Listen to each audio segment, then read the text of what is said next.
सभी का मैं अपने मंच सक्सेस माइंडेड से स्वागत करता हूं। उम्मीद करता हूं कि आप सब बहुत अच्छे होंगे, मेहनत कर रहे होंगे। बिल्कुल पढ़ते रहिए, मेहनत करते रहिए। जैसा कि आप जानते हैं, हमारा विश्व का भूगोल पे अध्ययन चल रहा था। हमारा विश्व का भूगोल का अध्ययन 500 क्वेश्चन हो गए हैं। अब हम सभी प्रतियोगी परीक्षाओं के आधार पर हम विश्व भारत का भूगोल का अध्ययन करेंगे। आज से पहला प्रश्न शुरू होता है। शुरू करने से पहले गुजारिश है कि इस वीडियो को ज़्यादा से ज़्यादा शेयर करें, लाइक करें। वीडियो आपको कैसी लगती है कमेंट में ज़रूर बताएं और कोशिश करें कि आपके सभी प्रश्न सही हों, क्योंकि ये सारे महत्वपूर्ण प्रश्न हैं जो किसी भी प्रतियोगी परीक्षाओं के लिए महत्वपूर्ण है। चलिए शुरू करते हैं। पहला प्रश्न है, भारत का क्षेत्रफल संसार के क्षेत्रफल का 2.4% है, परंतु इसकी मानव जाति का 16% जनसंख्या है। संपूर्ण मानव जाति का 17% जनसंख्या है। संपूर्ण मानव जाति का 18% जनसंख्या है। संपूर्ण मानव जाति का 28% जनसंख्या है। तो परंतु अगर हम इसकी बात करें कि भारत का क्षेत्रफल तो 32,000 3,28,000, बात समझ में आ रही है। अगर भारत के क्षेत्रफल की हम बात करें 32,87,263 वर्ग किलोमीटर है, जो संसार के समस्त क्षेत्रफल के स्थलीय भाग का लगभग 2.4% है। जबकि भारत में संपूर्ण विश्व की 16.7 जनसंख्या निवास करती है। 16.7 यानी 16 दिया हुआ है, तो यहाँ पे आपका 16 हो जाएगा, यानी ए आपका क्या हो जाएगा, करेक्ट आंसर हो जाएगा। बात समझ में आ रही है।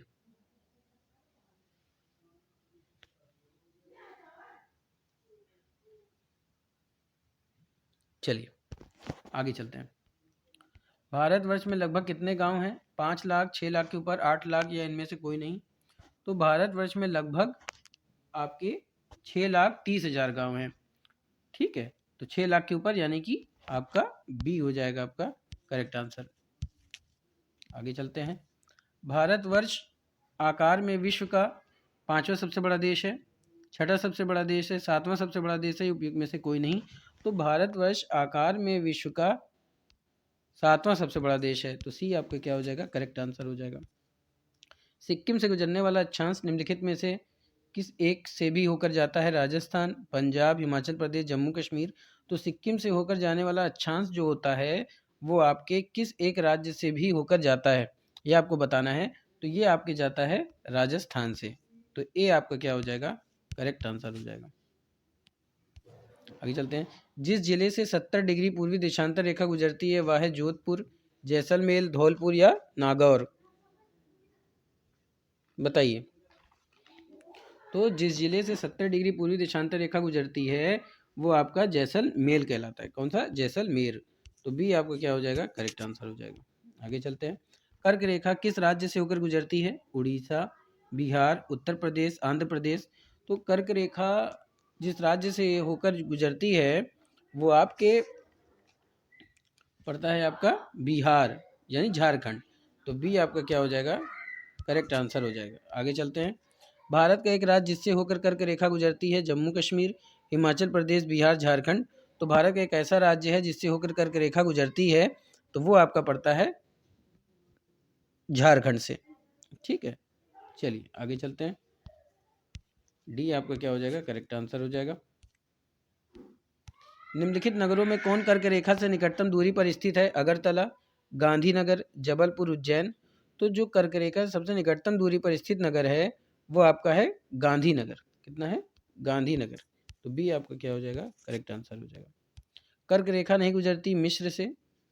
फिर देखिए, मिस्र से, भारत से, ईरान से, म्यांमार से। तो जो कर्क रेखा है वो नहीं गुजरती आपके, कहाँ से गुजरती है कर्क रेखा, बताइए। कर्क रेखा आपके ईरान से नहीं गुजरती है। कहाँ से गुजरती है? ईरान से नहीं गुजरती है। बाकी मिस्र से, भारत से, म्यांमार से गुजरती है। ठीक है, आगे चलते हैं।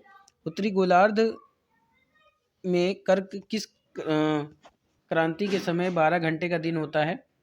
किस संक्रांति?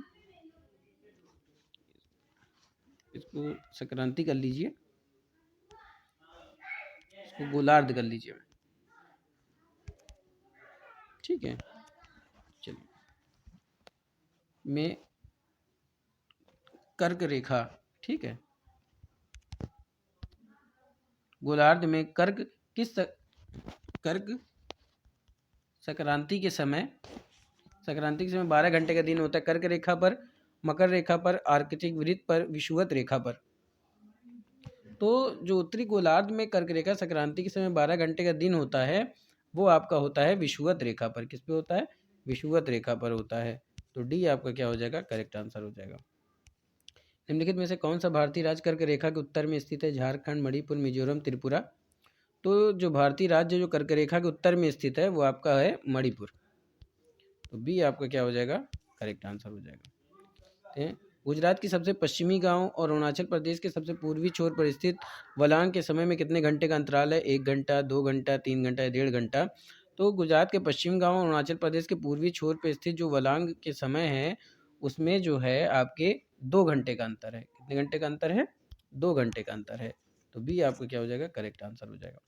भारतीय मानक समय की देशांतर रेखा पर 80 डिग्री 30 मिनट किस नगर से होकर गुजरती है? बताइए।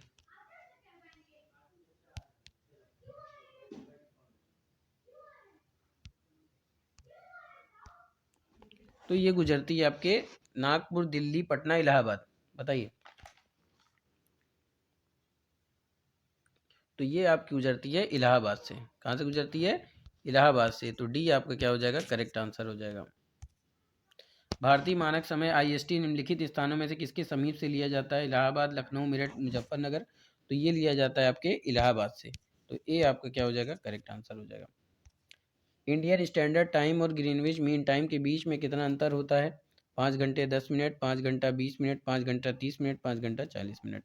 तो इंडियन स्टैंडर्ड टाइम और ग्रीनविच टाइम के बीच में 5.5 घंटे का अंतर होता है, यानी कि 5 घंटा 30 मिनट। तो सी आपका क्या हो जाएगा? करेक्ट आंसर हो जाएगा। भारत का सुदूरस्थ दक्षिण बिंदु है कन्याकुमारी, रामेश्वरम, इंदिरा पॉइंट या पॉइंट कालीमेर। तो भारत का सुदूरस्थ दक्षिण बिंदु जो है वो आपका इंदिरा पॉइंट पर है। कहाँ पे है? इंदिरा पॉइंट पर। तो सी आपका क्या हो जाएगा? करेक्ट आंसर हो जाएगा। भारत का दक्षिणतम बिंदु कहाँ है? कन्याकुमारी, बड़ा निकोबार, लक्षद्वीप या मद्रास। तो भारत का जो दक्षिणतम बिंदु पड़ता है वो आपका पड़ता है बड़ा निकोबार में। कहाँ पड़ता है? बड़ा निकोबार में पड़ता है। तो बी आपका क्या हो जाएगा? करेक्ट आंसर हो जाएगा। आगे चलते हैं। हुंडू प्रपात निर्मित है इंद्रावती पर, कावेरी पर, स्वर्ण रेखा नदी पर, उपयुक्त में से कोई नहीं। तो हुंड प्रपात जो है वो आपके स्वर्ण रेखा नदी पर स्थित है। स्वर्ण रेखा नदी पर स्थित है। तो इसलिए सी आपका क्या हो जाएगा? करेक्ट आंसर हो जाएगा। और इसकी ऊंचाई भी याद रखिए, इसकी ऊंचाई है 320 फीट। 320 फीट। ठीक है, 320 फीट। समझ में आ रही है? चलिए आगे चलते हैं। भारत का दक्षिण में इंदिरा पॉइंट निम्नलिखित में से कहाँ स्थित है? तमिलनाडु, छोटा निकोबार और बड़ा निकोबार या और निकोबार द्वीप में। तो भारत का जो दक्षिण में इंदिरा पॉइंट है वो स्थित है आपके बड़ा निकोबार में। कहाँ स्थित है? बड़ा निकोबार में। तो सी आपका क्या हो जाएगा? करेक्ट आंसर हो जाएगा। आगे चलते हैं। भारत में कुल कितने पड़ोसी देश हैं? 17, 19, 9, 21। तो भारत में कुल पड़ोसी देशों की संख्या कितनी है? तो भारत में कुल पड़ोसी देशों की संख्या है 7। कितने पड़ोसी देशों की संख्या है? 7।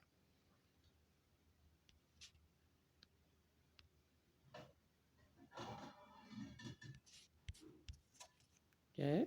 7 पड़ोसी देश हैं। यहाँ पे 9 दिया हुआ है, तो अब इसको 7 कर लीजिए। चलिए, तो सी क्या हो जाएगा? करेक्ट हो जाएगा। भारत की स्थलीय सीमा से जुड़े कितने राज्य हैं? 17, 21, 22, 25।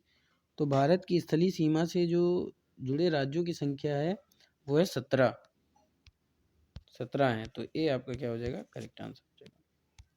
भारत की जलीय सीमा कितने राज्यों से जुड़ी है? 9, 10, 15, 16। तो भारत की जलीय सीमा जुड़ी है 9 राज्यों से।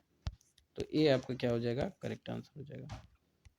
निम्न में से कौन भारत की जलीय सीमा नहीं है? गुजरात, महाराष्ट्र, कर्नाटक, मिजोरम।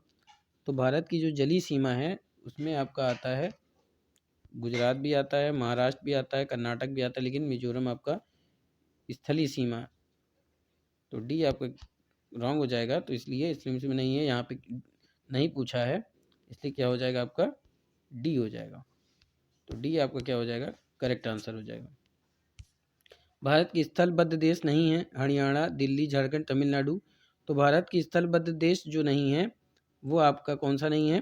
देखिए, हरियाणा भी है, दिल्ली भी है, झारखंड भी है, लेकिन तमिलनाडु आपका नहीं है। तमिलनाडु आपका जलीय सीमा है। बात समझ में आ रही है? तो डी आपका क्या हो जाएगा? करेक्ट आंसर हो जाएगा। चलते हैं। कौन सा राज्य भारत की स्थलीय सीमा से जुड़ा नहीं है? राजस्थान, पंजाब, जम्मू कश्मीर, महाराष्ट्र। तो अगर हम स्थलीय सीमा की बात करते हैं तो राजस्थान भी है, पंजाब भी है, जम्मू कश्मीर भी है, लेकिन महाराष्ट्र नहीं है। ठीक है, महाराष्ट्र आपका जलीय सीमा है। तो डी नहीं है, इसलिए क्या हो जाएगा आपका? डी आपका करेक्ट आंसर हो जाएगा। आगे चलते हैं। भारत की सबसे बड़ी सीमा वाला राज्य कौन सा है? नेपाल, अफगानिस्तान, पाकिस्तान, बांग्लादेश। तो भारत की सबसे बड़ी सीमा वाला राज्य है बांग्लादेश। तो डी आपका क्या हो जाएगा? करेक्ट आंसर हो जाएगा। आगे चलते हैं। क्षेत्रफल की दृष्टि से भारत की सबसे बड़ा राज्य है राजस्थान, महाराष्ट्र, कर्नाटक, केरल। तो क्षेत्रफल की दृष्टि से भारत का सबसे बड़ा राज्य पड़ता है राजस्थान। राजस्थान। तो ये आपका क्या हो जाएगा? करेक्ट आंसर हो जाएगा। ये था आज का महत्वपूर्ण प्रश्नों की श्रृंखला के तहत 25 क्वेश्चनों का अध्ययन हो गया। हम लोग आगे का 25 क्वेश्चन कल फिर डिस्कशन करेंगे। शुरू उम्मीद करता हूँ कि ऐसे सेशन पसंद आया होगा। फटाफट से लाइक कर दें, ज़्यादा से ज़्यादा शेयर करें, कमेंट में जरूर बताएं वीडियो आपको कैसे लगते हैं। फिर मिलेंगे नए प्रश्नों के साथ, तब तक के लिए जय Hind, wish you all the best.